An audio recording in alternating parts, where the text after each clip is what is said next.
Originally from Chicago, Nancy Lovendahl moved to the Aspen area in the early 1970s and began a career in ceramic art. Her art, largely ceramic sculpture, often combined with other materials including wood, paper, and stone, has evolved over the past 2 decades and is influenced by the landscape of her rural Colorado environment. My work is really called mixed media work. I follow an idea. In fact, it's the same idea that I started with 30 years ago. And the idea right now, as you can see, focuses on the egg form.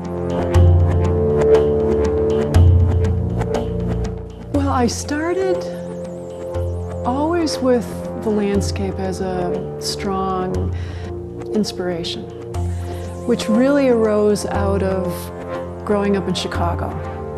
It felt so lonely and so isolated from the world that when I moved here, it was as if for the first time I was living in reality. And the biggest reality around me, of course, was the landscape. So I started taking willows and putting them in almost a tornado movement and setting them on actual rocks, so depicting the movement of our spirit and then our physical selves. And this one day, a curator walked into my studio and went, "Wow, those look like nests." And I started pursuing the nest, and then what eggs would come out of the nest. I just kept following this idea, and whenever I have an idea, I try to reduce it to its simplest essence. And I kept coming back to, what is the first thought? What is the first movement in life? Everything is spawned from the egg or the seed. So I've been expanding the vocabulary of the egg form probably for close to 12 years.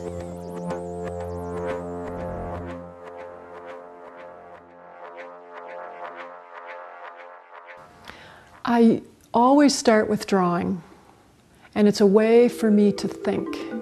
I can sit in front of some of my previously made pieces. There's always something that is pulling me toward the next piece. I'm never as interested in the pieces I've made as the pieces I will make. And as soon as I get something on paper that is pointing me in the right direction, I start working. Carving marble is a real tool sport. I use many power tools, pneumatic tools, diamond blades, sandpapers of all different grits and styles, and it's crucial to find the proper tool for the proper move. When I'm trying to make the round surfaces, I use one set of tools versus carving out elements from the inside. As far as ceramics goes, you can use so many easy hand tools. Of course, my greatest tool is my slab roller, my trusty slab roller that's been with me for years, where it's almost a giant rolling pin, and it rolls clay out in a very specific thickness.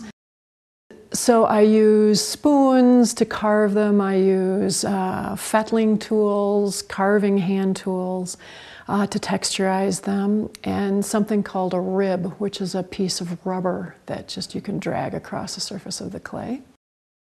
Clay needs to dry evenly. So when I make these closed egg forms, they need to dry from the inside to the outside as evenly as possible. That's why I use those handmade coolers, my little incubators for my little babies to dry in. And as far as cast paper goes, I really want the evidence of the hand in the cast paper. Well, what I keep noticing in my own thought process is that I am a different person all the time. Just like weather, there's nothing that is less sentimental than nature. It's the ultimate in life, ultimate in death, no apologies, the ultimate in beauty and the ultimate in ravage. And so every time I wanted to focus on one of those elements, it would demand a new material, such as cast paper for me was almost like a breath to discuss fragility and delicacy and ephemeral nature. cast paper was perfect. So that became incorporated. And then when I really wanted to discuss, you know, the longevity of nature, stone became important. And then the carving of the marble as a contrast to the raw nature of the raw sandstone. Ceramic is the most incredible mimic of all. So it could take on any emotion or any mood that I could give it. And then I'd give it a different color and it would have a different mood or a different conceptual seat. When I started carving in marble, I was at a point where I was feeling ready for a transition, and I was so re-inspired by this closed form. All of my egg forms had just been these empty shells. So the last couple of years I've been making them flat, and I see them as if they're a geode. A geode in geology is this sort of organic rock that if you break it in half, it shows a different world inside. So if we sliced open the egg, what would be inside but a new world?